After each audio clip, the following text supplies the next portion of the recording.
Hello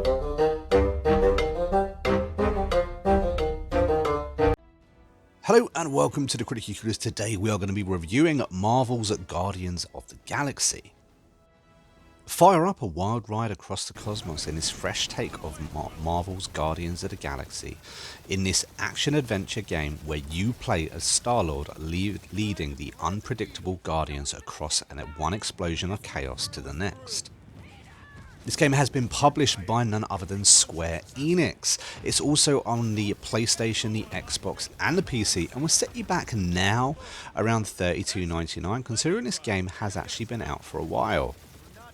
Now I should probably start by saying these are the same people that made Avengers 2 years ago. A lot of people were looking forward to that game, so many people know just how disastrous that launch and gameplay actually was.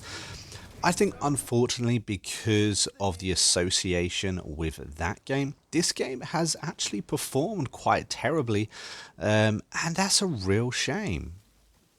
This game recently got added to Game Pass, and it is the reason that I got a chance to play it. I've stuck in many hours in this game already, and I can tell you I have had a fabulous time. When I was looking through the sales and seeing just how many active players this game had on Steam, again, this is what leads me to believe that it's because of the association with Avengers to why this game just didn't do as good. I think people were expecting it to perform and play like Avengers, and I can tell you now, it doesn't.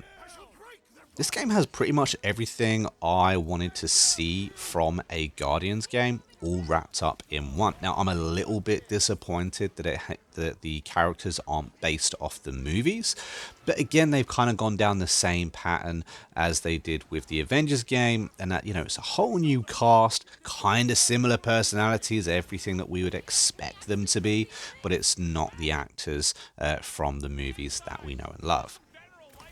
So what is this game? What do we do? Well, basically, I already said this is an action-adventure game. There are going to be a few puzzles along the way.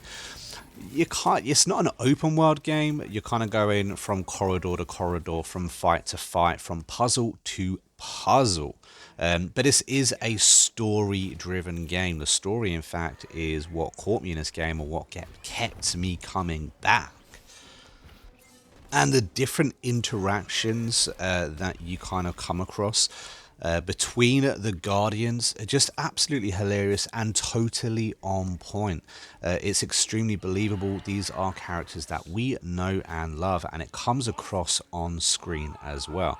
The little snippets of story and the decisions that you make the game, in my opinion. And the best character with just the most hilarious dialogue lines in the game has to be Rocket. And he's with you, obviously every one of these Guardians are with you throughout the entire game as well. So you get lots of interaction from these and lots of brilliant one-liners too. Put me down! It'll be fine, just curl up in a ball. What?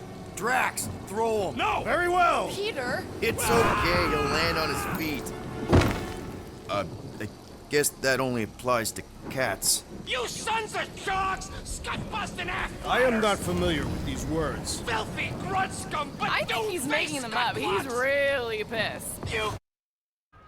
That was just an example of one of the many just hilarious choices and lines that pop up during the game. As you saw, I actually had that choice to, how to solve that problem. And that was just one option. They both have different outcomes. It's nice to see that this game does give you that kind of choice with a little bit of meaning. It may not be incredibly meaningful, but I think that the outcome in that situation was just hilarious. Next up, let's talk about combat. Now, personally, playing a Guardians game, I was looking forward to being everyone. I was looking forward to taking control of Drax, Gamora, Rocket, and Groot.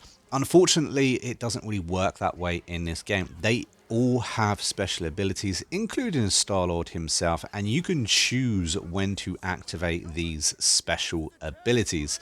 You don't actually get to take control of the characters themselves, but you can use their abilities when you don't want to.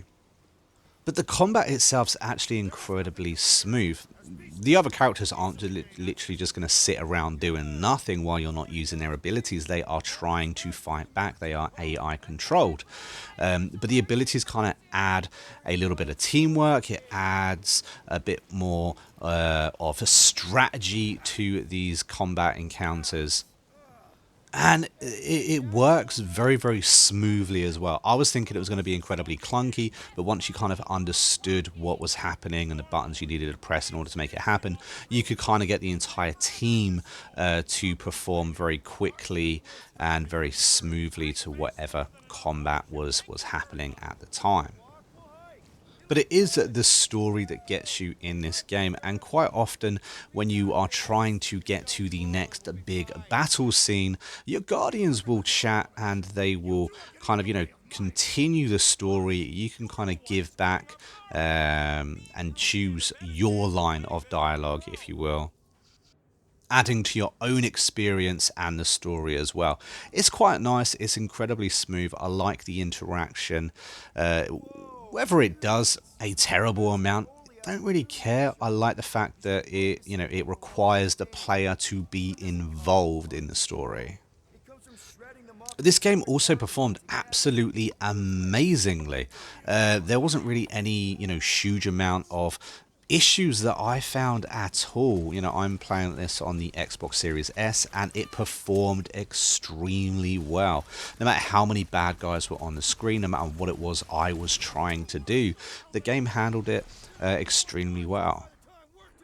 And I was actually really surprised at just how good the world looked as well. It doesn't matter whether I was in a spaceship, on a planet, flying my spaceship, everything was extremely vibrant. It looked great. It handled great. I don't really have too much to say bad about this game, other than the fact that I was a little bit disappointed that I couldn't play as all the Guardians. No matter how well the in-game system worked, I kind of wanted to be Drax. You can't really take that away from me. No matter how well the game does what it's supposed to do, it's something that I wanted out of the game that unfortunately I couldn't get. And at times I was a little bit disappointed at just how corridor-like the game was. You have to go from A to B, and there's not really too much you can do to divert that, to go in somewhere else. There are little collectibles in the game, and there are things you can pick up to kind of customize your experience as well. There's a little bit of weapon tuning or upgrading. You can also collect different costumes for your characters, which I also quite liked. So there was extra things to kind of keep you in this game, all while still feeling a little bit limited. I feel like they played it a little bit safe. I think there's a few extra places they could have gone with this game, which unfortunately they didn't go. But the game really does have to be commended for just how well it gets you engrossed in the story. And the story is constant. It doesn't matter whether you're doing the most mundane thing in the game or whether you are fighting, the most nextest, biggest, baddest boss. The story is still present. It's still on point. And the dialogue within this game is just absolutely hilarious at times. Now, I have to admit, this game does fall into the very familiar pattern when it comes to modern action games these days, where everything, unfortunately, is handhelded. You know where you can jump because the ledge is painted, or you know where the bad guys are because you can see them through the walls. It's kind of just embedded in gaming today, and that's a real shame. I wish that could be adjusted. I don't think this game really needed it at all, with everything being painted, but it's a game that's trying to cater for all ages as well, so to a certain extent I do understand and I see where it's going. And all that being said, I'm going to give this game an 8.5 out of 10. That's an extremely high score. It's an extremely good game, and I think that it's a bit of a shame that more people haven't given it a go. But hopefully, now it's on Game Pass, more people are going to be playing it and trying it out and having an absolute bubble. It is a game that if you are interested in Marvel's anything really, then give this game a go. It's definitely worth some of your time. And as it's come down in price now, it's it's worth the money too. But I've been a monk, we've been Critically Clueless, and I will see you guys in the next video. Don't forget to hit that like button and subscribe to the channel if you want to see more reviews just like this. And if you've made it all the way to the end of the review, a big thank you to you, and don't forget to comment red banana down below just to confuse all those that didn't. And until next time, happy gaming.